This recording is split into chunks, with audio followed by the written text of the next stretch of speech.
Sathya Sai Speaks, Volume 6, Chapter 31. The Taming of the Wild. It is indeed a pitiable fate that a people who drank the nectar of spiritual culture and spent their days in peace and joy should today be in the throes of fear, faction, failure, and feebleness. The Saraswati river that flows underground and unseen, but which sustains and fertilizes the crops sown on the soil, has become dry. Faith and devotion have declined, so that man looks upon brother man as a rival and as a competitor, rather than as the image of the same God that he reveres. Great sages, filled with magnificent sympathy for their fellow men, laid down rules, regulations, limits and directions for daily life and conduct, so that man's hand and brain, his instincts and impulses, may not turn against man, but may turn towards the ideals of Satya, Dharma, Shanti and Prema. They declared that every karma must be weighed in the balance and approved only if it cleanses the emotions and passions. It has to be cast aside if it curdles or fouls them. Bhava Shuddhi, purification of mental disposition, was the fruit of karma, and any act that befogs the bhava, thought process, or excites it into rajas, passion, or demeans it into tamas, inertia, has to be avoided. Yajnas and yagas, sacrificial rites and sacrificial offerings, were prescribed so that man may learn the glory of renunciation, not the glitter of pomp and conspicuous waste.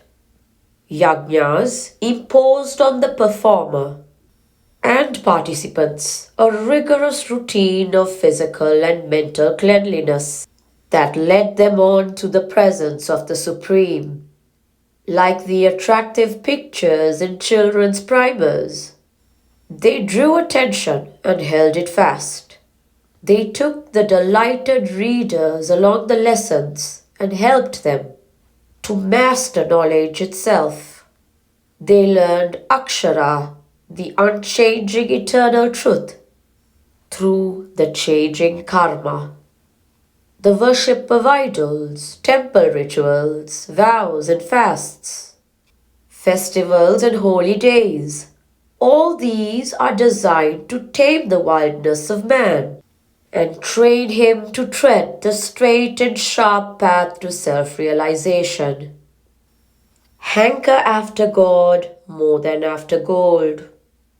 The age-long approach to life and living has suffered a setback in recent years. As the minister said, it is sure to triumph again. The enticement of science and Western fashion, of cynicism and ruthless egoism will fade away. It is but the ash upon the cinder that is glowing hot.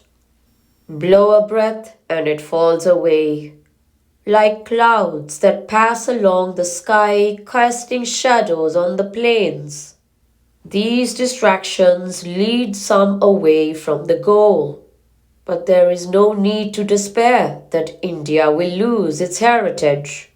Now that the rulers too are inheritors of the same treasure and aware of its uniqueness, the danger of its neglect is very much less. The rulers are not different from the ruled. The people themselves select the rulers and entrust them with powers, responsibilities, and funds to plan and perform programs of all-around uplift. So there must be greater mutual understanding and cooperation than in the past. when the rulers belong to a distant country and strange culture.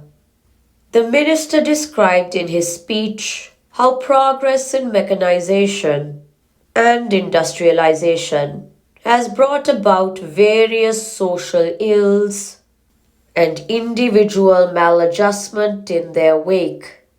He recognized the efficacy of Sanatana Dharma, the eternal religion, in assuaging these evils, and commended the study of the Vedas, Shastras, and Puranas.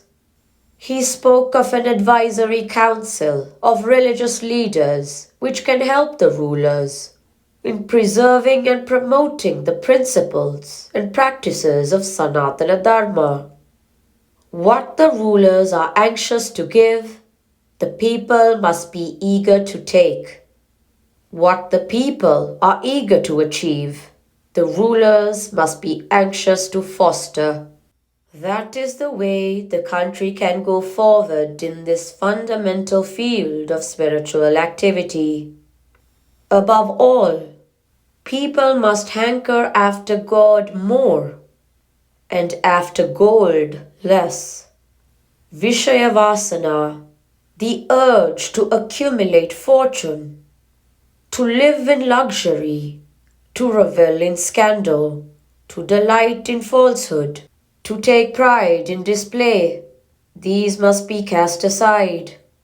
They bind a man to triviality, they smother his divine nature, which struggles to blossom into service, sacrifice, and all-pervading love.